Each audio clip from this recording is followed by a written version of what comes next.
Hi, everyone. Welcome to another episode of the Pro Wrestling Society podcast. And today I'm going to be going over a couple of interesting topics. Um, right now, I'm going to start with a news story of Thunder Rosa and Mia Khalifa. Now, I don't know if uh, if you know the full details, but basically, Thunder Rosa, also known as Cobra Moon, um, basically challenged Mia Khalifa, who's a supposedly a legendary porn star in the adult film industry, to come to WWE or a wrestling training class because Mia Khalifa was supposedly actually um, she posted some insults on over Twitter at women's wrestling and WWE, and Thunder Rosa wasn't having it, so she invited her over, and um, while they were training and selling and whatnot, they're yeah, something like that. There's some photos in the link below showing Thunder Rosa. She's about to slap her, and she hits her in the breasts, and Mia Khalifa drops, like, she just drops and cries and whatnot, and I think she took a hit to the stomach. Um, it was basically Thunder Rosa's way of showing that wrestling is to be taken seriously and it's not fake, and she should have more respect for it. And now, me personally, um, as far as whether or not this was the right thing to do, I don't know, honestly. I mean, um, I think that there's always going to be those people who just lack respect for pro wrestling. They're just going to hate no matter what, and I think that wrestlers teaching them lessons with violence or stiff shots, I think it can work. Um, at times, depending on the situation, but usually the person is just going to take it and they're just going to keep talking junk. That's what I've seen in a lot of cases where, I'll be watching beefs in the combat sports field where there'll be these internet trolls talking junk, and then they get beat up by real professionals, and then they still end up talking junk. They still end up saying, "Oh, I'm the best," you suck and whatnot. So, um, in that regard, just I don't think that what Thunder Rosa did was necessarily right, um, because there's really not much to gain from being stiff with someone. So, um, it's like the saying goes: you can take a horse to the river or water or something like that, but you can't make it drink. Um, so yeah, that's pretty much my stance on it. I do appreciate Thunder Rosa's willingness to stand up for women's wrestling and to show that it's legit. But I do think that there might have been some more productive ways of showing that. Rather than being delivering stiff shots or stuff like that. There's more effective ways of silencing the haters.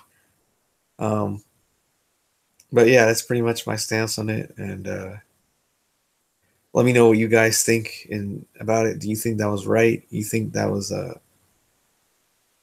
what are your thoughts on that? Now I'm going to the next topic. I'm going to go to the bad matchups. And by bad matchups, I mean these matchups where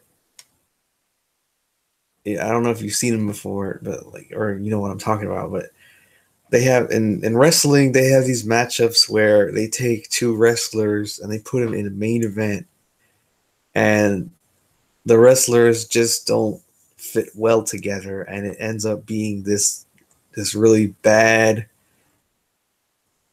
thrown together match or feud or whatever. And I just can't stand that. I can't okay, for example,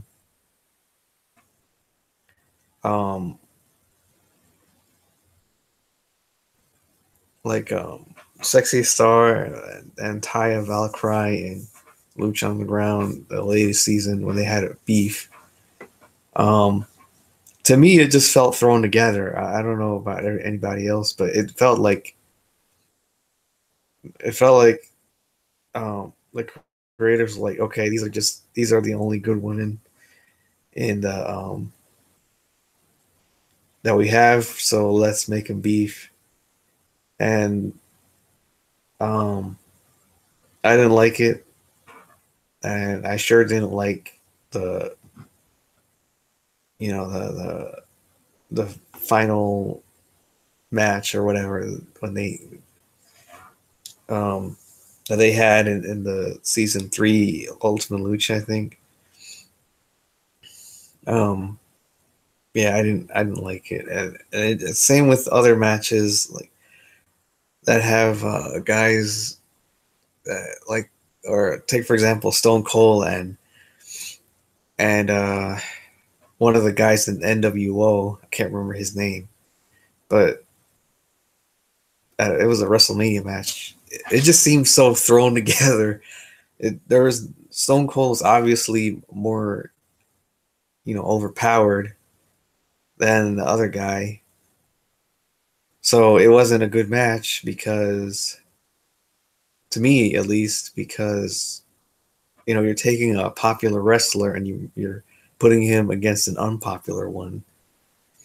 And I could understand that if it was you're trying to build up a wrestler in a Monday Night Raw or something like that, on a weekly basis, but not for a main event. I mean, every match has to mean something in a main event. It has to have purpose, it has to have raw energy, has to have something about it that makes it special. It makes you want to watch it, hyped up to watch it. And it has to have fire. It has to have a good story to it, and sometimes I feel like wrestlers, they don't know if they don't know how to work well with each other, then they shouldn't really be put together, you know. Um, that's pretty much why wrestling is not as good as it used to be, because of the lack of bookers and and how I think, I mean, people just realize that hey, we don't need them, all we need are creative writers and a whole bunch of other factors to it.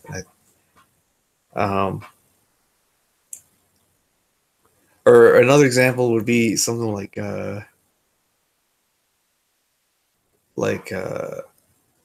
Abdullah the Butcher against Sabu, um, in a short match that wasn't. I don't remember. It was in Japan. It wasn't a special event thing or anything. It was just, according to him, it was just thrown in there. It was a last minute thing. So uh, I thought it could have been much better, but unfortunately it wasn't. So yeah, that's pretty much all I had to say on that subject. And now we're going to discuss the most underused and misused talents that I can think of. Um, okay, first up is Raven. Now I know a lot of people say that he was great at ECW, and I totally agree. He was at the top in ECW, but I felt like after ECW he just went downhill. And by downhill I mean that he was so underused and underappreciated um in companies like WCW and WWE and um yeah, companies like those. I felt like people just didn't appreciate his ring psychology and character and his moves, and they just it seemed like they just put him together with a bunch of no names and or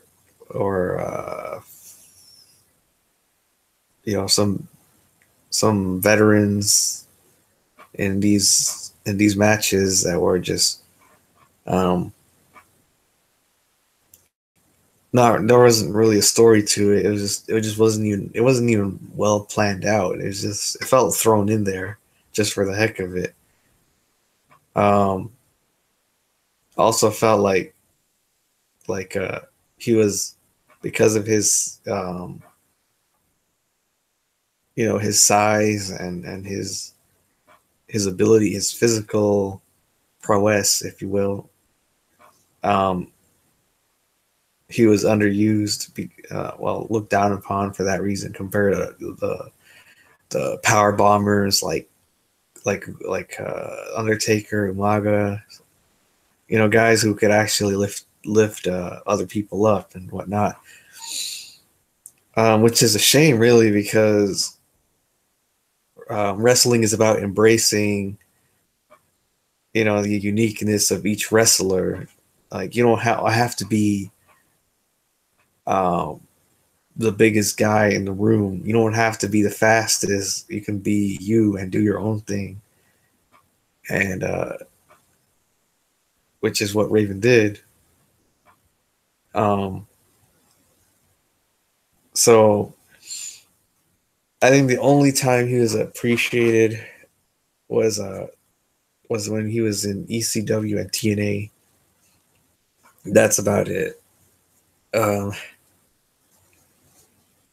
and he was just known for so many things other than not just hardcore. It was a whole bunch of things like his promos and stuff like that. Um, Next guy that I can think of is Savu, also underrated. Um, like I said, ECW, he was great, but then as time went on, um, felt like he was underused in WWE. Um, Compared to other wrestlers, I enjoyed his matches with Rey Mysterio and sort of the Big Show. John Cena, not that much. Um, and It felt like his he was known for his hardcore matches and whatnot, but I felt like there's more to him that people just weren't seeing. Like, they weren't seeing um, the character, the his technical wrestling, like the camel clutch and some of his other submission holds and his his chain wrestling and stuff like that. and again he was put against um, guys that had no names. Like, they weren't that good. They weren't that popular. Or if they were, then they were just the matches just weren't hyped up enough, like they were like for a main event type of environment. So, um, yeah, I felt like he was underused in that sense. Um, like he just wasn't. He was good at any kind of match, really. Like whether it was hardcore or um, pure wrestling matches and whatnot. Um, and as far as he was a crazy high flyer too. I think that when most people think of high flyers, they think of guys like, I don't know, Rey Mysterio, um, who else? Usos. I don't know.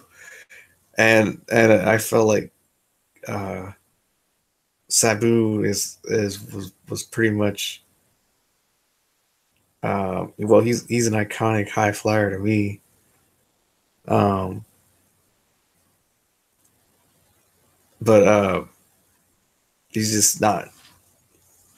It doesn't seem like he's that well known um, for high flying and whatnot, doing crazy stunts. So that's pretty much all I had to say on that. And next guy and or gal that I felt was underrated was Melissa Coates. She has a great submission holds, a great character, whether a face or a heel. Um, and a great body too. um, she did good in an NWA Anarchy and a whole bunch of indie matches, and she was at WWE for I think one pay-per-view, and for some reason they just didn't put her on the main stage, and uh and it just flopped out of mainstream wrestling, and it was pretty bad because it was just such a waste because she's talented and had a lot of potential, and um people just didn't see it that way because I don't know. um this Cindy Rogers, I felt like she also had some potential in the indie scene. She's a really great great technical wrestler, and what she's just talented. What I saw some of her matches and I was like, wow, I was just amazed at how she managed to do all these sorts of um, flips and stuff. And I think the only problem I just didn't like her opponents that well. But yeah, it is what it is. So other guy I felt like that was underrated was Kane because people know him for his mask and Mask Kane or whatnot, and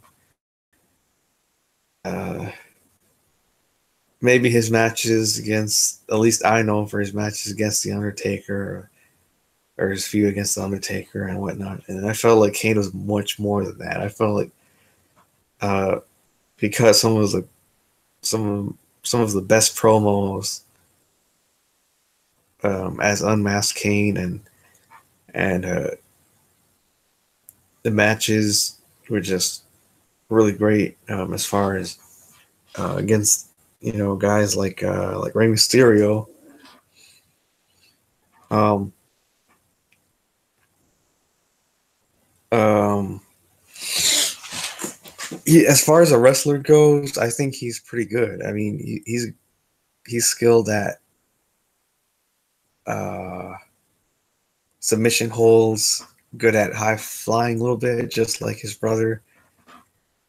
He's good at um, a whole bunch of stuff. He's just well fleshed out, and but people just don't see it that way. I think if I felt like he was known more for his power bomb moves, like the choke slam and whatnot, and uh and same with his his body expressions, his facial expressions. I thought those were good too. Um, so I felt like I felt like, and also his opponents weren't really that. I felt like they weren't that good either. In a lot of cases, I felt like the matches were just thrown together. Um, then again, I haven't watched most of his match. Well, I watched a couple, but I haven't watched all of them, especially in WWE. So, um, yeah, and another guy I felt like that was underrated was Vampiro. He was wow. He was the bomb in uh, in WCW. Same with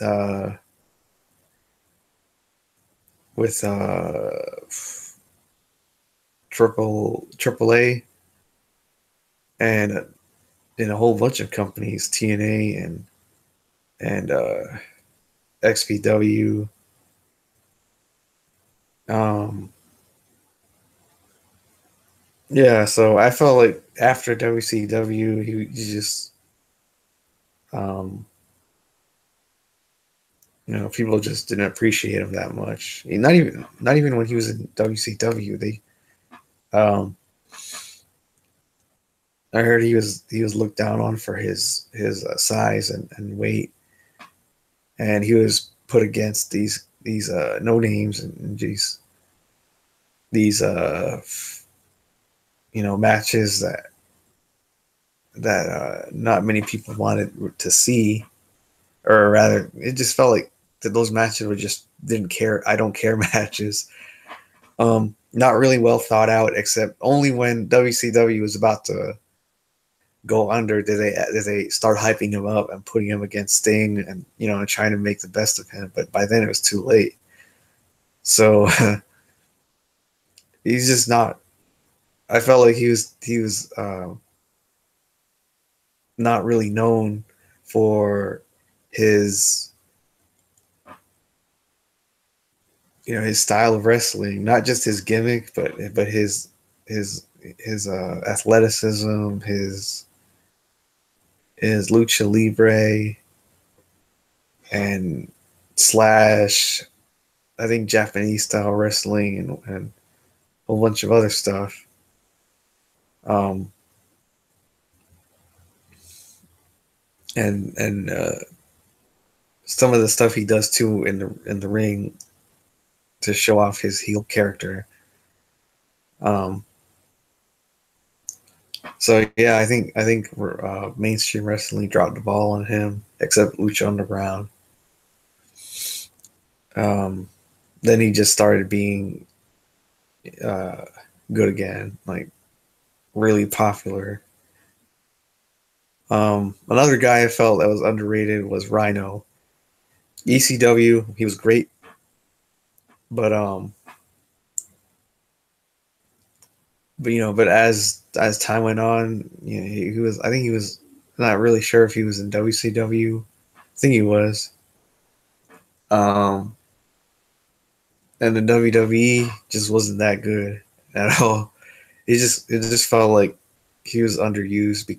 I mean, and for a big guy, he's pretty good at at not just power based moves like the gore and whatnot. Um, that just look really devastating and whatnot. He's also good at.